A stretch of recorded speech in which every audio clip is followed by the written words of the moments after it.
You know, all of us in this room want to read new information and have it confirm our cherished beliefs. I mean, it is just built into the human system. And that can be very expensive in the investment and business world. And like I say, I think we've got a pretty good system. And I think that most of the systems aren't very good that exist in corporate America.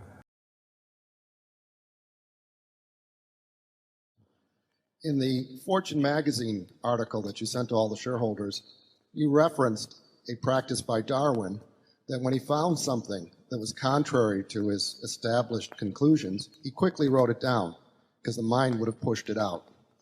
And if you read The Origin of Species, Darwin's very careful to avoid fooling himself.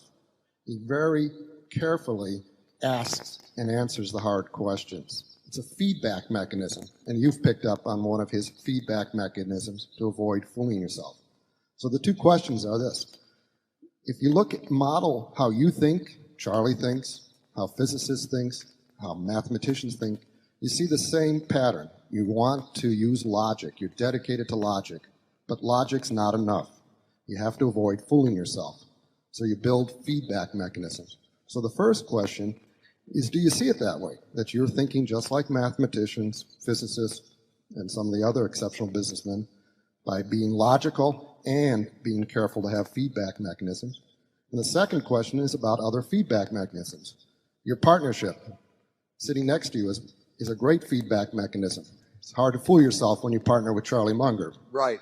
This meeting's a feedback hard to fool him, too. But that's not an accident. The meeting on one level is a feedback mechanism. The way you attack the annual report letter is a feedback mechanism. So could you comment, both of you, on other feedback mechanisms you developed? Thank you. Well, you've come up with two very good ones. I mean, there's no question that Charlie will not accept anything I say because I say it, whereas a lot of other people will. You know, I mean, it's just the way the world works. And it's terrific to have a partner who will say, you know, you're not thinking straight. Doesn't happen very often. There's no question the human mind, that what the human being is best at doing is interpreting all new information so that their prior conclusions remain intact. I mean, that is a talent everyone seems to have mastered. And how do we guard ourselves against it? Well, we don't achieve it perfectly. I mean, Charlie and I have made big mistakes because, in effect, we have been unwilling to look afresh at something. You know, that happens. But we do have, I think the annual report is a good feedback mechanism. I think that reporting on yourself, and particularly if you can report honestly, whether you do it through an annual report or do it through some other mechanism, is very useful. But I would say a partner who is not subservient and who himself is extremely logical, you know, is probably the best mechanism you can have. I would say that on the contrary, to get back to looking things you have to be sure you don't fall into, I would say the typical corporate organization is designed so that the CEO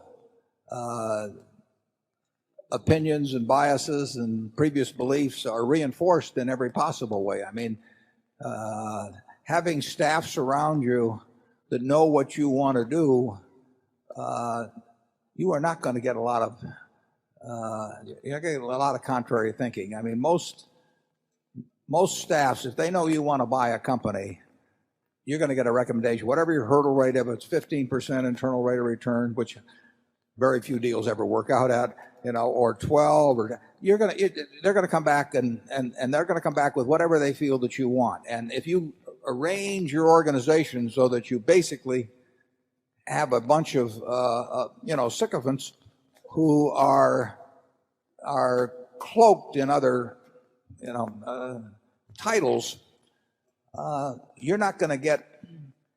You're going to leave your prior conclusions intact, and you're going to get whatever you go in with your biases wanting, and the board is not going to be much of a check on that. I've seen very, very few boards that can stand up to the CEO on something that's important to the CEO and just say, you're not going to get it. So you've hit on a terribly important point. That, all of us in this room want to read new information and have it confirm our cherished beliefs. I mean, it is just built into the human system. And that can be very expensive in the investment and business world. And like I say, I think we've got a pretty good system. And I think that most of the systems aren't very good that exist in corporate America to avoid falling in the trap you're talking about. Charlie? Yeah, I think it also helps to be willing to reverse course, even when it's quite painful. As we sit here, I think Berkshire is the only big corporation in America that is running off a derivative book. And we originally made the decision to allow the General Re derivative book to continue. And it's a very unpleasant thing to do, to reverse that decision, yet we're perfectly willing to do it. Nobody else is doing it. And yet it's perfectly obvious, at least to me, that to say that derivative accounting in America is a sewer is an insult to sewage. Yeah. I would second that. I might not have chosen those exact words, and we may not even use those words in describing why we got out of it. But yeah, and in the first quarter of this year, we'll show quite a bit of income. And anything we say here, we ought to put on the internet, Mark. But I think we'll show what, 60 million or something like that of financial, or maybe it's 140. I'll take a look here. We'll have 160 odd million of income in that funny little line we have from financial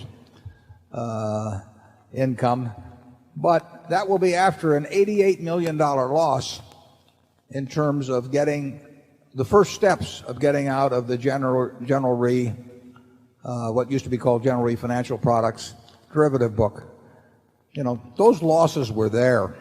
I mean, some of that is a shutdown loss, 30 million or thereabouts is severance pay and that sort of thing. But the truth is that derivative accounting is absolutely terrible in this country, and there are a lot of companies that will not want to face up to what would be involved if they actually got out. Now, you're seeing derivative accounting unwound at Enron in a very major way. And believe me, it's not being unwound at a profit, except to the extent that the bankruptcy court lets them disaffirm certain contracts. And I mean, it is that there was no place where there was as much potential for phonying numbers at a place like Enron than in the derivative country. They were marking to model. They were doing all these things. You give a whole bunch of traders the ability to create income by putting little numbers down on a piece of paper that nobody can really check, and it can get out of control.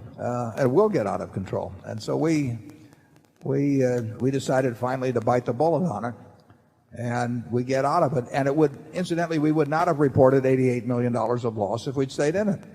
Might have reported a tiny profit or something, but in the end, the loss was there, and there could well be some more to come in that, because once you get into derivatives, I think our longest contract may run 40 years or something like that. And then the guy who put the 40-year contract on the book probably got paid, that week for putting it on virtually. And, we've got a bunch of assumptions as to how it's all going to work out over 40 years. You couldn't devise a worse system. And in the end, we didn't want to be in the business when we got in it. And we are now in the process of getting out.